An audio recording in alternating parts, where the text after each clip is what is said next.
Hey, friend. Welcome back to my channel. I'm really excited to get into the process of teaching you how to get involved in the independent school world. So, I want to start from the beginning, which is a resume, right? So, we all have to think about how we're going to be strategic with our resumes as we start to think about the application process for these independent schools. So, I wanted to share with you a little bit about some ways um, some ways that you can be strategic with your resume in this application process. So we'll begin with some examples for mine. Once again, feel free to follow and leave some comments if you have any questions. So let's go ahead and begin. So I want to start by discussing these three topics. So these are the three takeaways that I want you to remember about making a resume, okay? Number one, take stock of your soft skills and unique traits. Number two, organize your experience according to the values of the schools you're interested in.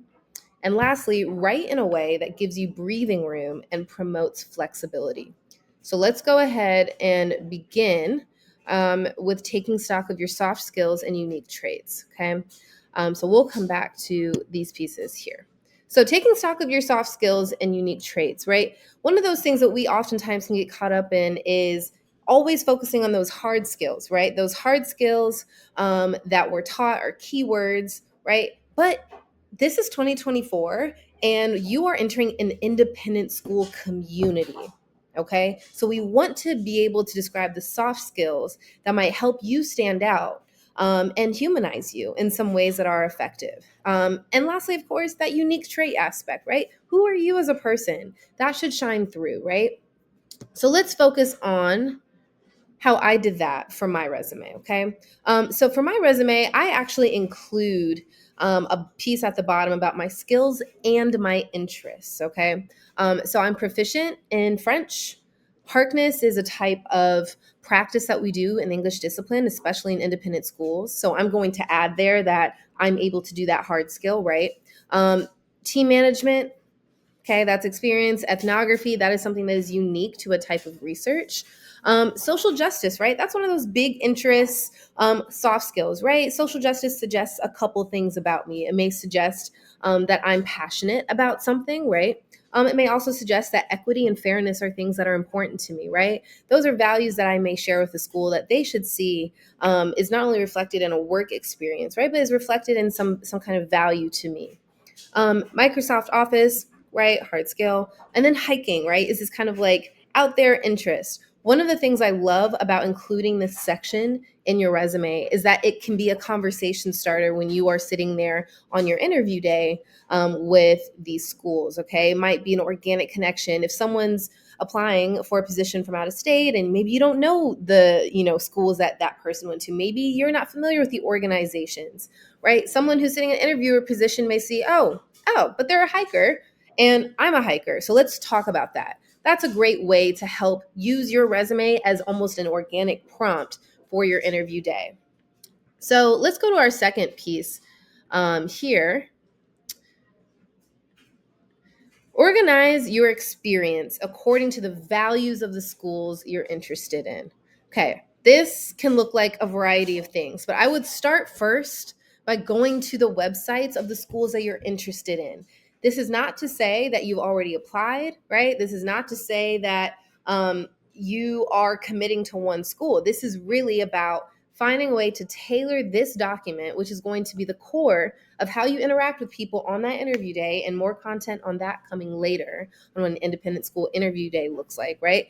They're going to reference this resume. So you want to be able to organize your experience according to the values. So if I know that the school I'm working at currently, right, has prepared me in ways that might transfer to another school, I'm going to kind of start there. What are those big things I'm good at? Curriculum writing. Perhaps I am a published poet, right? Things that might be of value in my current school. I can definitely try to include in this, right, for the next places and find that overlap with the school I'm trying to get to. So let's step back into my shoes when I was applying for my current position. I was already at an independent school, as you can see is reflected here. Um, I was an English teacher, position that I want to continue to do, right? Or I wanted to continue to do. And then I was also an equity and inclusion coordinator. Okay, so I knew that there were that in that administrative experience at the school, I knew that that might translate to helping me secure a position at my next school, because I know that the next school I'm applying to is somewhere that values um, equity and inclusion. And then I'm going to draft language, right, that is going to translate well. So I'm already in a position where I speak the kind of independent school language, right? So I'm going to use those terms. For example, upper school English teacher. Okay. I know that in independent schools, we use the word upper school and not high school. So I'm going to make sure that that's included there. And then when I'm looking at the details of what that means, right, I'm really going to try to make myself as marketable as possible, because I know the values will translate. I know that the school that I'm going to, okay, things that are interdisciplinary have flow, right? The disciplines collide. I know that is something that is done at that school. I've already done that research. So in that first bullet point underneath my upper school English teacher experience, I'm going to say lead instructor teaching 4 classes, including 2 sections of English 9 survey course. That's a very popular ninth grade piece. I'm going to include that detail about my current position. 1 section of English 10 American Lit. I know that this English department I'm looking at is going to have an American literature course. So I'm going to already show I've already done that. And then 11th and 12th grade interdisciplinary electives. I was also able to find on that school's website that interdisciplinary courses are things that are in abundance at this new school. Okay, so I'm going to make sure to include all of that early on at the top of my resume. Okay, those are going to be some things that people can take from that tree, right? To use a metaphor here, fruit they can take from a tree and eat. Okay, that's something that a new school can understand. So I'm organizing my whole resume around finding language that's overlapping with the values of the school that I'm interested in.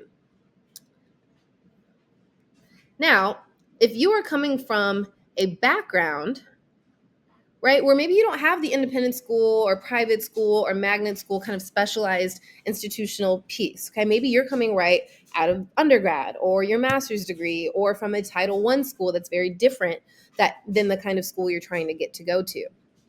So you're going to need to write in a way that gives you breathing room and promotes flexibility. Okay. You need to position yourself in this resume as someone who is both capable of doing the job and capable of receiving professional development advice. Okay. So that means you cannot write in a way that is arrogant and boastful. You need to write in a way that shows I am amenable to adapting to a new culture, new environment, but I have the basics of what I need to be successful in this new space. Okay. So I'm going to show you an example here. This actually is experience of mine that I had prior to going into my first independent school job. So at this point, I had not had any experience at all teaching in independent schools. I was coming from working in a Title I school and from my master's degree. And so I was really starting from scratch. So here's how I did this. So we see under this is graduate school experience that I had. I knew that I wanted to be involved as a humanities teacher. At that time, when I was coming out of my master's, I wasn't sure if I was going to lean more towards English or teaching history, or something in between, right? So I wanted to market some of the experience I had as general as I could. So let's look in here, okay? So I was a reviewer for 2 publications, okay? So this is me showing I know how to look at a piece of writing, provide feedback, and then boom, there is a deliverable on the other end of that process. A publication comes out. Okay. So I wanted to show that I knew what it was like to be in that position, because I knew that was a marketable skill and something that a high school English or history teacher does, right? That's their bread and butter, is reviewing work, providing feedback, and trying to get students to a deliverable. So you'll notice here under this first one, reviewer perspectives on Urban Education Journal. Okay. I edited submissions, noted that it was broad, right? I'm not saying I edited this specific type of writing. I'm saying I edited submissions from students. Okay. So notice those key words. I'm really focusing on the key words here. It may even feel a bit hollow, right, in how you're writing that. But these are things that can be easily transferable right, to a job description at an independent school. So I'm writing about how I edited submissions from students, okay, that got me to a publication. All right. Now, I can tell you this now as an independent school teacher right now, this is actually something I do with my job. Okay. This is actually something that is part of my job. I am a faculty advisor for a student publication that gets published at the end of the year, and I support them in these exact ways. Right. So, see the way that I was able to make a connection between something graduate school, right, for a master's of education that's different than my day to day now, but that skill is translated and reflected in my resume early on. Okay, this is going to be very, very important for people coming from untraditional background or non-independent school backgrounds. Okay. And I did the same thing as well, just with different keywords for another publication I was a part of, right? So quality of writing, data analysis, conceptual framework, big lofty terms, right? That all can translate into a high school, or I should say upper school setting. Okay. So thank you for coming to this talk on resumes.